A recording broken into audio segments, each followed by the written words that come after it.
Feliz y bendecido día, aprendiendo un curso de milagros. El secreto de la verdadera oración es olvidarte de las cosas que crees necesitar. Pedir algo específico es igual que ver el pecado primero y luego perdonarlo. Del mismo modo, al orar pasas por alto tus necesidades específicas, tal como las ves, y las dejas en manos de Dios. Ahí se convierten en los regalos que le haces, pues le dicen que no antepondrás otros dioses a Él, ni que quieres otro amor que el suyo. Este libro es un comienzo, no un final.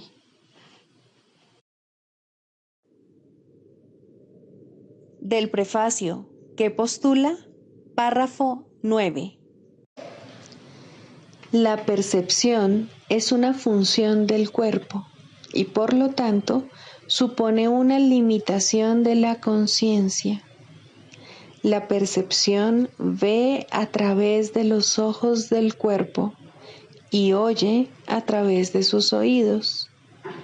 Produce las limitadas reacciones que éste tiene.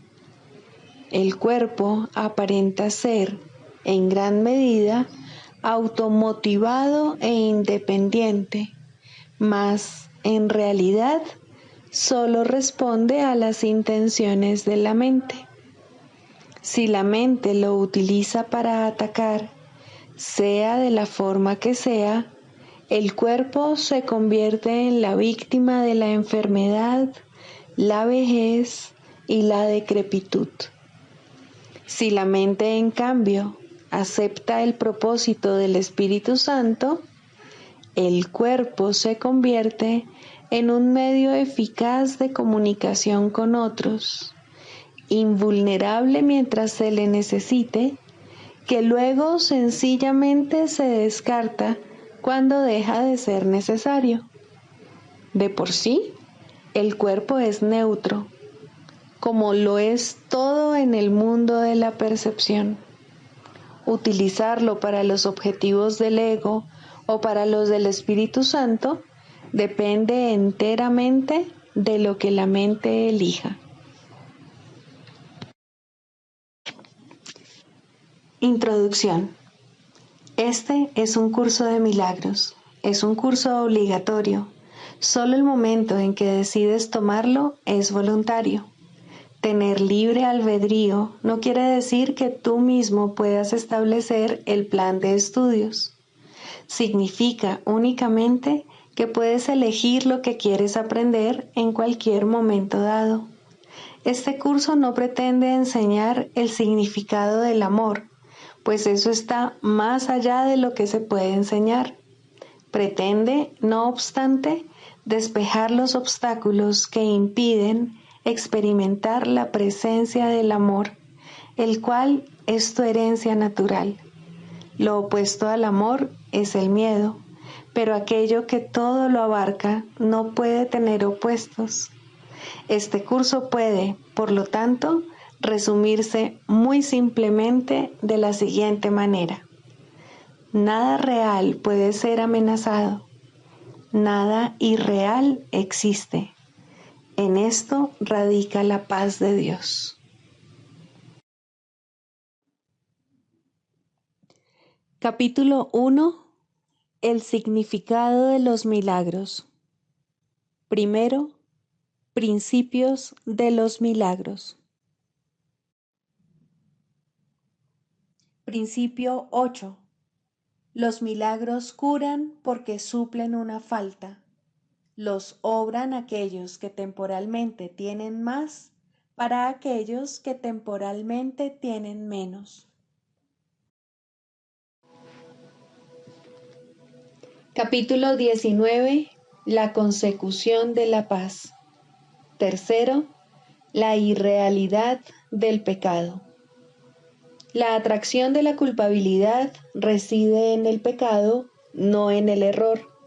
El pecado volverá a repetirse por razón de esta atracción.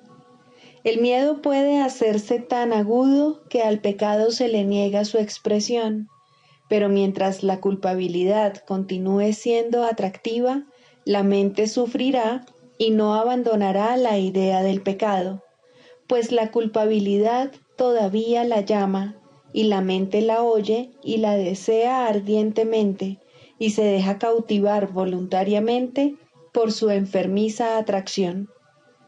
El pecado es una idea de perversidad que no puede ser corregida, pero que, sin embargo, será siempre deseable. Al ser parte esencial de lo que el ego cree que eres, siempre la desearás. Y solo un vengador con una mente diferente de la tuya podría acabar con ella valiéndose del miedo. El ego no cree que sea posible que lo que el pecado realmente invoca y a lo que el amor siempre responde es al amor y no al miedo, pues el ego lleva el pecado ante el miedo exigiendo castigo. Mas el castigo no es sino otra forma de proteger la culpabilidad, pues lo que merece castigo tuvo que haber sucedido realmente. El castigo es siempre el gran protector del pecado, al que trata con respeto y a quien honra por su perversidad. Lo que clama por castigo tiene que ser verdad, y lo que es verdad no puede sino ser eterno, y se seguirá repitiendo sin cesar, pues deseas lo que consideras real y no lo abandonas. Un error, en cambio, no es algo atractivo. Lo que ves claramente como una equivocación, deseas que se corrija. A veces un pecado se comete una y otra vez con resultados obviamente angustiosos, pero sin perder su atractivo. Mas, de pronto, cambia su condición, de modo que de ser un pecado pasa a ser simplemente un error. Ahora ya no lo seguirás cometiendo, simplemente no lo volverás a hacer y te desprenderás de él a menos que todavía te sigas sintiendo culpable, pues en ese caso no harás sino cambiar una forma de pecado por otra, reconociendo que era un error, pero impidiendo su corrección. Eso no supone realmente un cambio en tu percepción, pues es el pecado y no el error el que exige castigo. El Espíritu Santo no puede castigar el pecado. Reconoce los errores y su deseo es corregirlos todos tal como Dios le encargó que hiciese, pero no conoce el pecado, ni tampoco puede ver errores que no puedan ser corregidos, pues la idea de un error incorregible no tiene sentido para él. Lo único que el error pide es corrección, y eso es todo. Lo que pide castigo no está realmente pidiendo nada. Todo error es necesariamente una petición de amor. ¿Qué es entonces el pecado?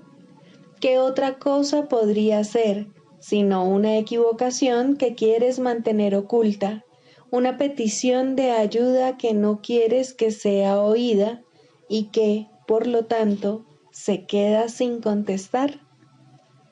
En el tiempo, el Espíritu Santo ve claramente que el Hijo de Dios puede cometer errores. En esto compartes su visión, mas no compartes su criterio con respecto a la diferencia que existe entre el tiempo y la eternidad. Y cuando la corrección se completa, el tiempo se convierte en eternidad. El Espíritu Santo puede enseñarte a ver el tiempo de manera diferente y a ver más allá de él, pero no podrá hacerlo mientras sigas creyendo en el pecado. En el error sí puedes creer, pues éste puede ser corregido por la mente, pero el pecado es la creencia de que tu percepción es inalterable y de que la mente tiene que aceptar como verdadero lo que le dicta la percepción. Si la mente no obedece, se le juzga como desquiciada. De ese modo, la mente, que es el único poder que podría cambiar la percepción, se mantiene en un estado de impotencia y restringida al cuerpo por miedo al cambio de percepción que su maestro, que es uno con ella, le brindaría. Cuando te sientes tentado de pensar que el pecado es real, recuerda esto: si el pecado es real, ni tú ni Dios lo sois. Si la creación es extensión, el Creador tiene que haberse extendido a sí mismo, y es imposible que lo que forma parte de él sea completamente diferente del resto. Si el pecado es real, Dios no puede sino estar en pugna consigo mismo. Tiene que estar dividido, debatiéndose entre el bien y el mal, ser en parte cuerdo y en parte demente, pues tiene que haber creado aquello que quiere destruirlo y que tiene el poder de hacerlo. ¿No sería más fácil creer que has estado equivocado que creer eso? Mientras creas que tu realidad o la de tu hermano está limitada a un cuerpo, seguirás creyendo en el pecado. Mientras creas que los cuerpos se pueden unir, seguirás encontrando atractiva a la culpabilidad y considerando el pecado como algo de inestimable valor. Pues la creencia de que los cuerpos limitan a la mente conduce a una percepción del mundo en la que la prueba de la separación parece abundar por todas partes.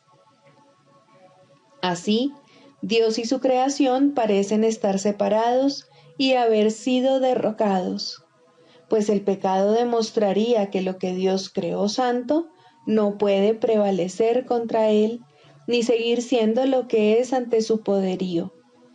Al pecado se le percibe como algo más poderoso que Dios, ante el cual Dios mismo se tiene que postrar y ofrecer su creación a su conquistador. ¿Es esto humildad o demencia?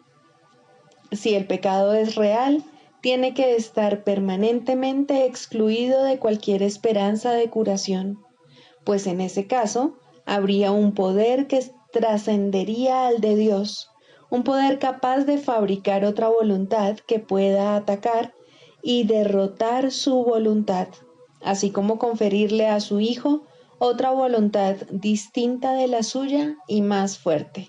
Y cada parte fragmentada de la creación de Dios tendría una voluntad diferente, opuesta a la suya, y en eterna oposición a Él y a las demás.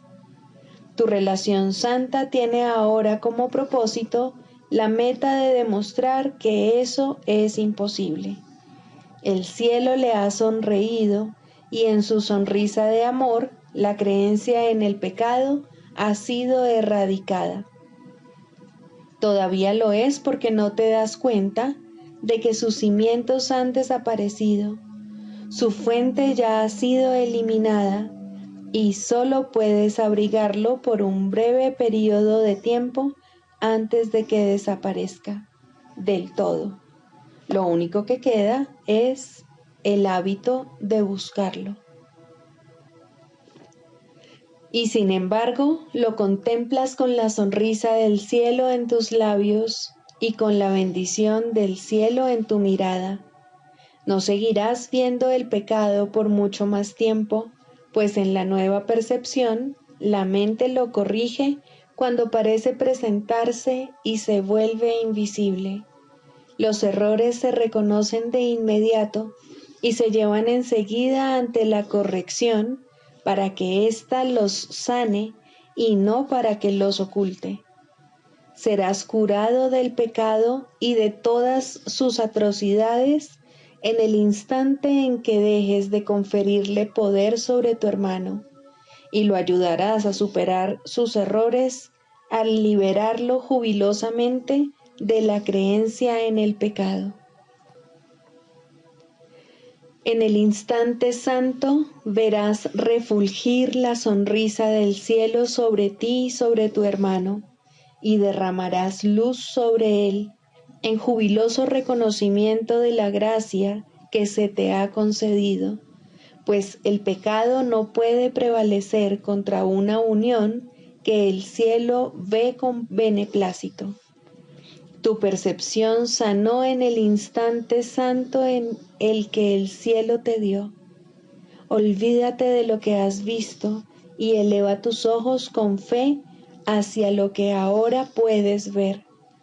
Las barreras que impiden el paso al cielo desaparecerán ante tu santa mirada, pues a ti que eras ciego se te ha concedido la visión y ahora puedes ver. No busques lo que ha sido eliminado, sino la gloria que ha sido restituida para que tú la veas. Mira a tu Redentor y contempla lo que Él quiere que tú veas en tu hermano, y no permitas que el pecado vuelva a cegar tus ojos, pues el pecado te mantendría separado de Él, pero tu Redentor quiere que veas a tu hermano como te ves a ti mismo. Vuestra relación es ahora un templo de curación, un lugar donde todos los que están fatigados pueden venir a descansar.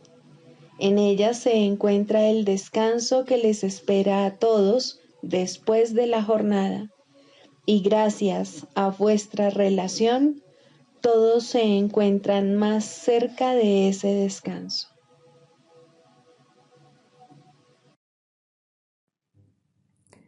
Libro de ejercicios. Pregunta 6. ¿Qué es el Cristo? Cristo es el Hijo de Dios tal como Él lo creó. Cristo es el ser que compartimos y que nos une a unos con otros y también con Dios. Es el pensamiento que todavía mora en la mente que es su fuente. No ha abandonado su santo hogar ni ha perdido la inocencia en la que fue creado. Mora inmutable para siempre en la mente de Dios. Cristo es el eslabón que te mantiene unido a Dios y la garantía de que la separación no es más que una ilusión de desesperanza, pues toda esperanza morará por siempre en Él. Tu mente es parte de la suya y ésta de la tuya. Él es la parte en la que se encuentra la respuesta de Dios y en la que ya se han tomado todas las decisiones y a los sueños les ha llegado su fin. Nada que los ojos del cuerpo puedan percibir lo afecta en absoluto, pues aunque su Padre depositó en él los medios para tu salvación, él sigue siendo, no obstante, el ser que, al igual que su Padre, no conoce el pecado. Al ser el hogar del Espíritu Santo y sentirse a gusto únicamente en Dios, Cristo permanece en paz en el cielo de tu mente santa. Él es la única parte de ti que en verdad es real. Lo demás son sueños, mas estos se le entregarán a Cristo para que se desvanezcan ante su gloria y pueda por fin serte revelado tu santo ser, el Cristo. El Espíritu Santo se extiende desde el Cristo en ti hasta todos tus sueños y los invita a venir hasta Él para que puedan ser transformados en la verdad. Él los intercambiará por el sueño final que Dios dispuso fuese el fin de todos los sueños. Pues cuando el perdón descanse sobre el mundo y cada uno de los hijos de Dios goce de paz, ¿qué podría mantener las cosas separadas cuando lo único que se puede ver es la faz de Cristo? ¿Y por cuánto tiempo habrá de verse esta santa faz cuando no es más que el símbolo de que el periodo de aprendizaje ya ha concluido y de que el objetivo de la expiación por fin se ha alcanzado? Tratemos, por lo tanto, de encontrar la faz de Cristo y de no buscar nada más. Al contemplar su gloria, sabremos que no tenemos necesidad de aprender nada, ni de percepción, ni de tiempo, ni de ninguna otra cosa excepto del Santo Ser, el Cristo que Dios creó como su Hijo.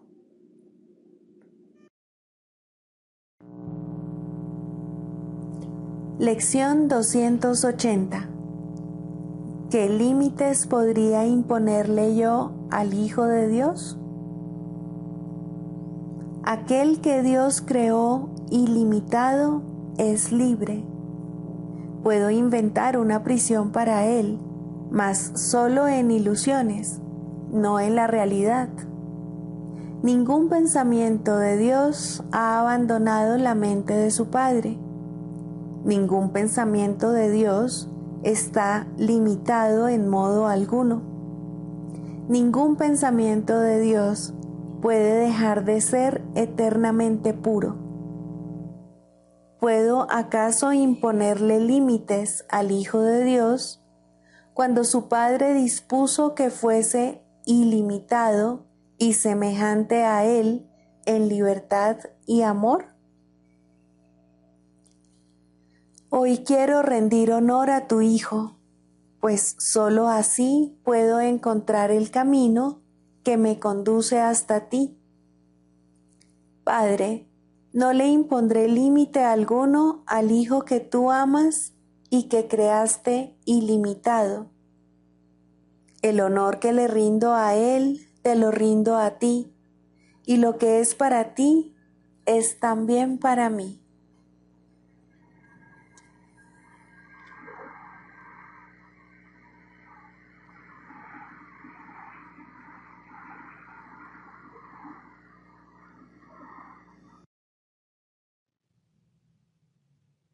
Del Manual para el Maestro, pregunta 4. ¿Cuáles son las características de los maestros de Dios? 7. Generosidad. La palabra generosidad tiene un significado especial para el Maestro de Dios. No es el significado usual de la palabra. De hecho, es un significado que tiene que aprenderse, y aprenderse muy bien. Al igual que todos los demás atributos de los maestros de Dios, esta se basa, a fin de cuentas, en la confianza, puesto que sin confianza nadie puede ser generoso en el verdadero sentido de la palabra. Para el mundo, generosidad significa dar, en el sentido de perder. Para los maestros de Dios, generosidad significa dar, en el sentido de conservar. Se ha hecho hincapié en esta idea a lo largo del texto, así como en el libro de ejercicios, pero tal vez sea más extraña para el pensamiento del mundo que muchas de las otras ideas de nuestro programa de estudios. Lo que la hace más extraña es el hecho de que es obviamente lo opuesto a la manera de pensar del mundo. De la manera más clara posible y en el más simple de los niveles, la palabra significa exactamente lo opuesto para los maestros de Dios que para el mundo. El maestro de Dios es generoso en interés propio, pero no nos referimos aquí al interés propio del ser del que el mundo habla. El maestro de Dios no quiere nada que él no pueda dar, pues se da cuenta de que, por definición, ello no tendría ningún valor para él. ¿Para qué lo iba a querer? Solo podría perder por su causa, no podría ganar nada. Por lo tanto, no busca nada que sea solo para él, ya que eso sería la garantía de que lo perdería. No quiere sufrir, porque entonces iba a querer buscarse dolor, pero sí quiere conservar todas las cosas que son de Dios y que, por ende, son para su Hijo. Esas son las cosas que le pertenecen. Esas sí que las puede dar con verdadera generosidad, conservándolas de este modo para sí mismo eternamente. Manual para el maestro. Pregunta 7. ¿Debe repetirse la curación? En realidad, esta pregunta se contesta a sí misma. La curación no puede repetirse. Si el paciente se ha curado, ¿qué queda por curar? Y si la curación siempre tiene lugar, como ya hemos dicho, ¿qué es lo que hay que repetir? Si un maestro de Dios se sigue preocupando por el resultado de una curación, no hace sino limitarla.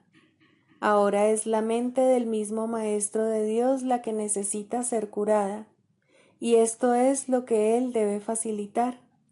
Ahora el paciente es Él, y así es como debe considerarse a sí mismo. Ha cometido un error y tiene que estar dispuesto a cambiar de mentalidad al respecto. Le faltó la confianza que habría hecho posible dar verdaderamente, y, por lo tanto, no recibió el beneficio de su regalo. Cada vez que un maestro de Dios trató de ser un canal de curación, tuvo éxito. De sentirse tentado de dudar de ello, no debería repetir su esfuerzo previo. Este ya fue máximo, pues el Espíritu Santo así lo aceptó y así lo utilizó. El Maestro de Dios tiene ahora ante sí solo un camino a seguir. Tiene que hacer uso de su razón para decirse a sí mismo que le ha entregado el problema a uno que no puede fallar, y debe reconocer que su propia incertidumbre no es amor, sino miedo, y, por consiguiente, odio.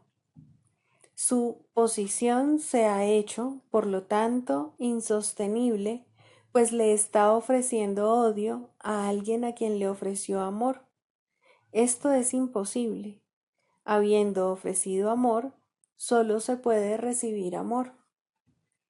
En esto es en lo que el Maestro de Dios tiene que confiar. Esto es lo que realmente significa la afirmación de que la única responsabilidad del obrador de milagros es aceptar la expiación para sí mismo. El Maestro de Dios es un obrador de milagros porque da los regalos que ha recibido, pero primero tiene que aceptarlos. Eso es lo único que tiene que hacer, ya que no hay nada más que él pueda hacer. Al aceptar la curación, puede darla. Si pone esto en duda, que recuerde quién dio el regalo y quién lo recibió. Así se aclara su duda. Pensó que Dios le podía quitar los regalos que le había dado. Eso fue un error, pero es un error que no vale la pena conservar, y por lo tanto, lo único que el Maestro de Dios puede hacer es reconocerlo como tal y permitir que sea corregido. Una de las tentaciones más difíciles de reconocer es que dudar de la curación debido a que los síntomas siguen estando presentes es un error que se manifiesta en forma de falta de confianza. Como tal, es un ataque. Normalmente parece ser justamente lo contrario. No parece razonable, en un principio, que se nos diga que preocuparnos continuamente es un ataque.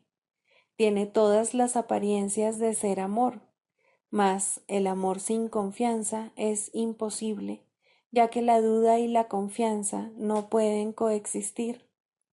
Y el odio es lo opuesto al amor, sea cual sea la forma en que se manifieste. No dudes del regalo y te será imposible dudar de sus resultados. Esta es la certeza que les da a los maestros de Dios el poder para ser obradores de milagros, pues han depositado su confianza en Él. Dudar de uno mismo es la causa fundamental de que se dude del resultado de cualquier problema que se le haya entregado al Maestro de Dios para que lo resuelva, y eso implica necesariamente que se ha puesto la confianza en un ser ilusorio, ya que sólo de un ser así se puede dudar.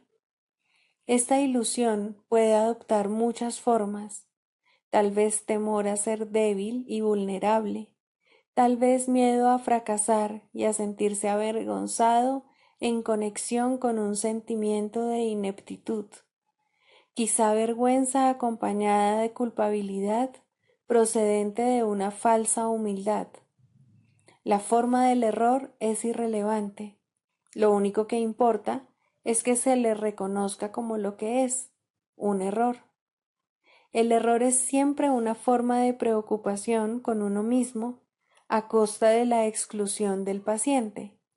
Es no reconocer al paciente como parte del verdadero ser, lo cual representa, por lo tanto, una confusión de identidad.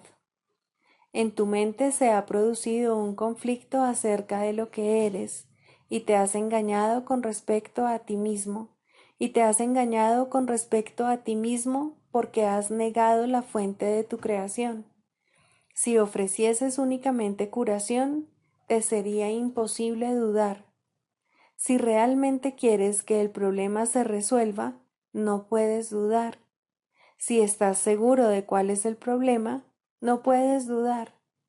La duda es el resultado de deseos conflictivos. Ten certeza con respecto a lo que quieres y te será imposible dudar.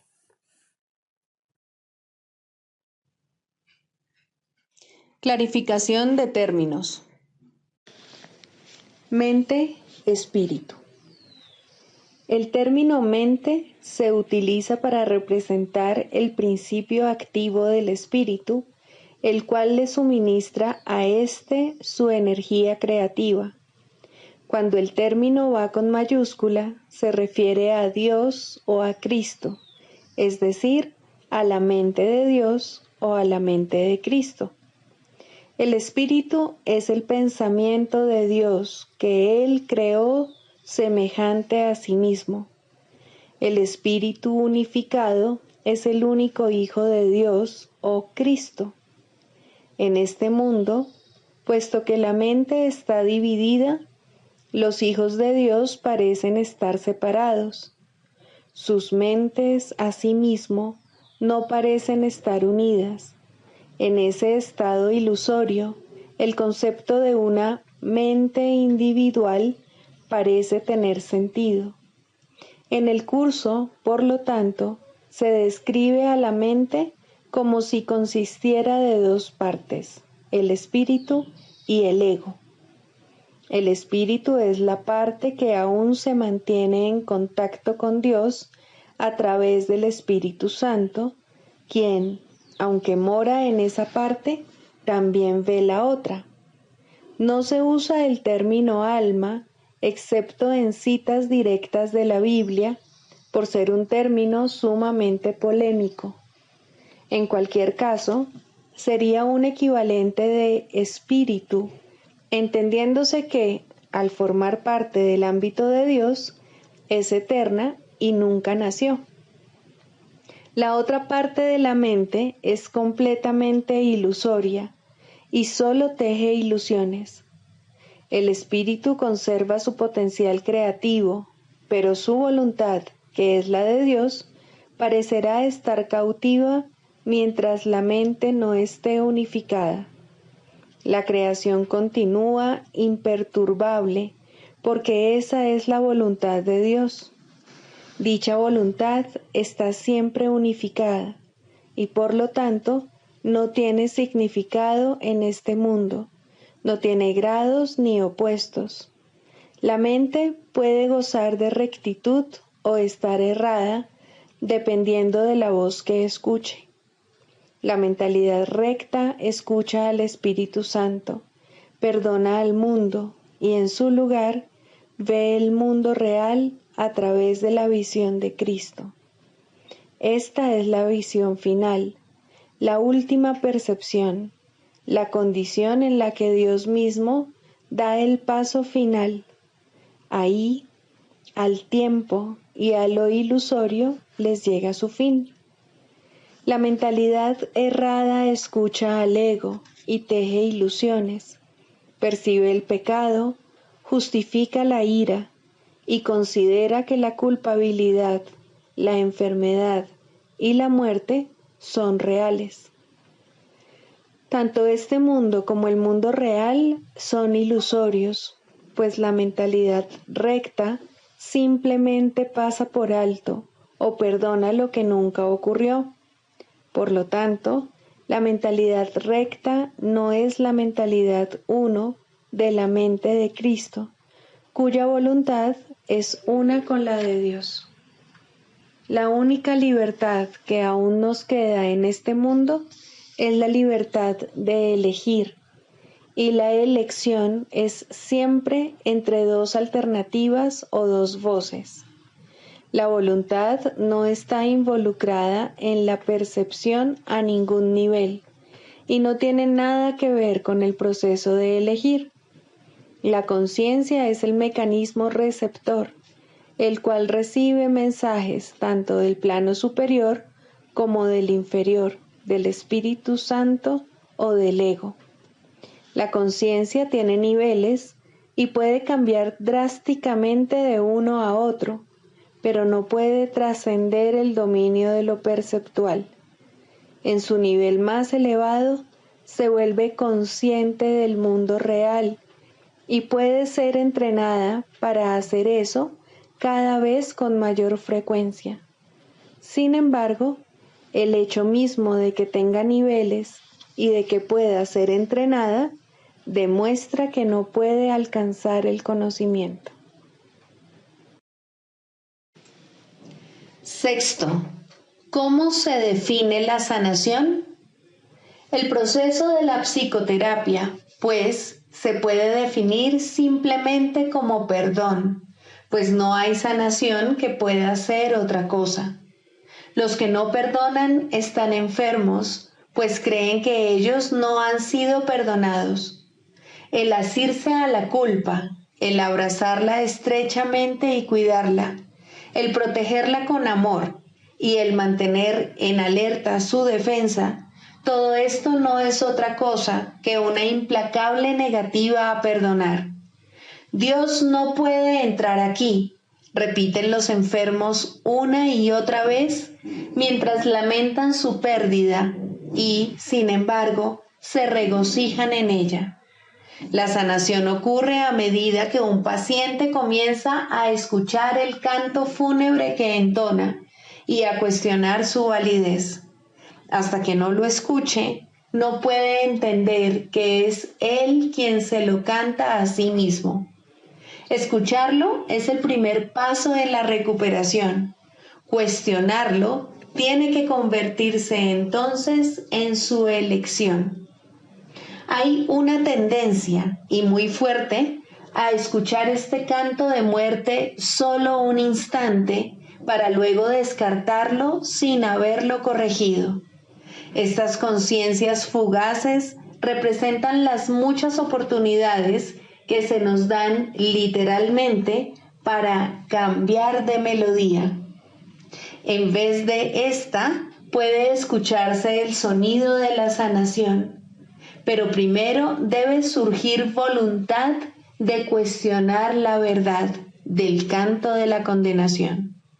Las distorsiones extrañas que se tejen inextricablemente al interior del concepto del yo, que en sí no es otra cosa que una pseudocreación, hacen que este feo sonido parezca verdaderamente hermoso.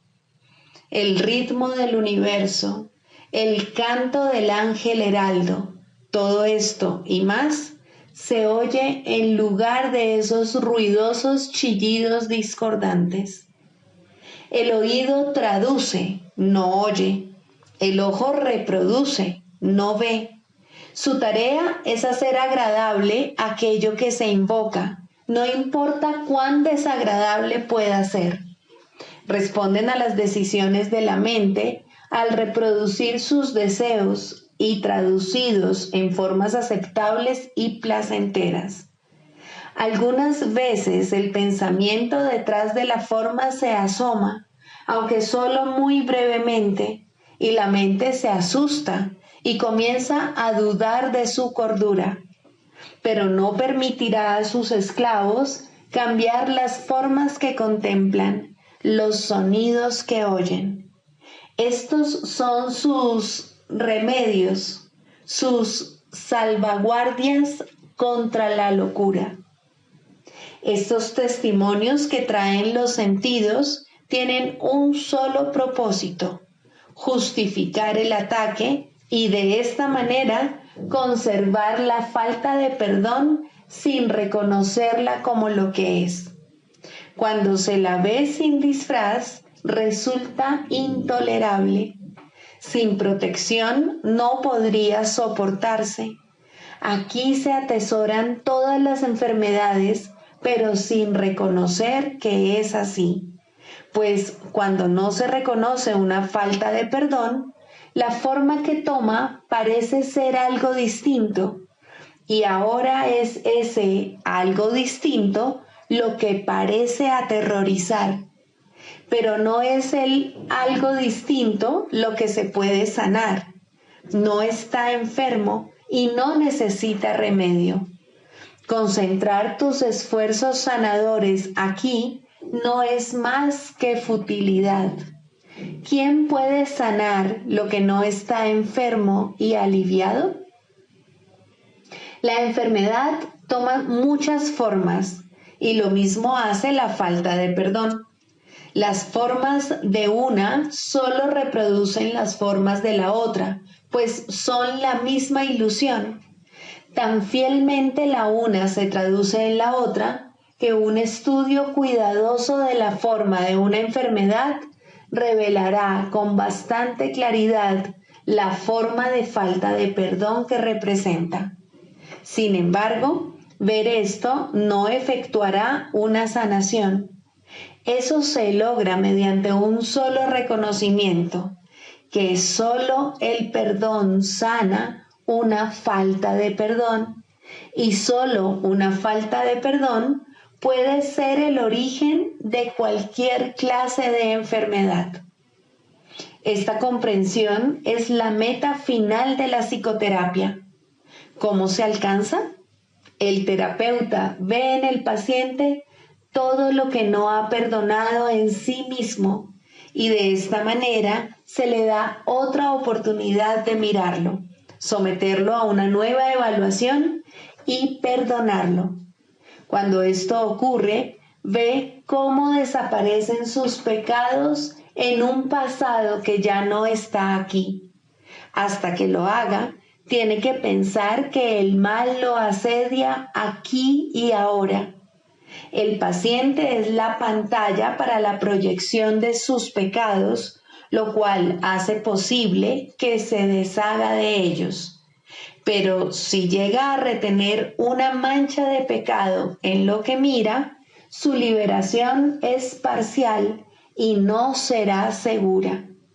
Nadie se cura solo. Este es el alegre canto que la salvación entona a todo el que oye su voz.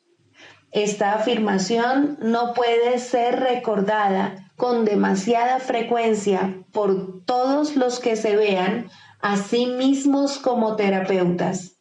Sus pacientes solo se pueden ver como portadores de perdón, pues son ellos quienes vienen a demostrar su impecabilidad ante ojos que aún creen que el pecado se encuentra ahí para que lo vean.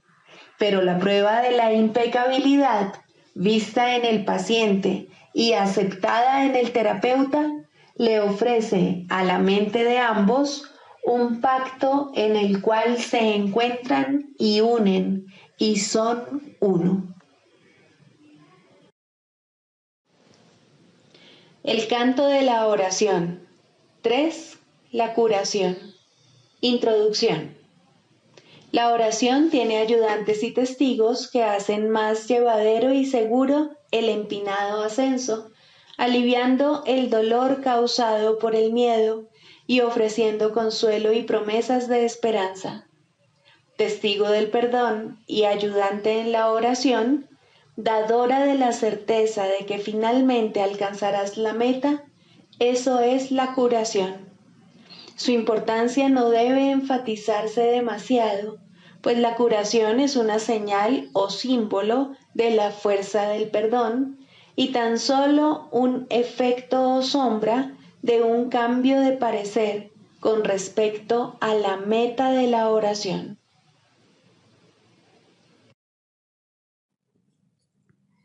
Sigamos a Jesús haciendo del perdón algo tan natural como respirar y algo tan vital como el aire. Amén.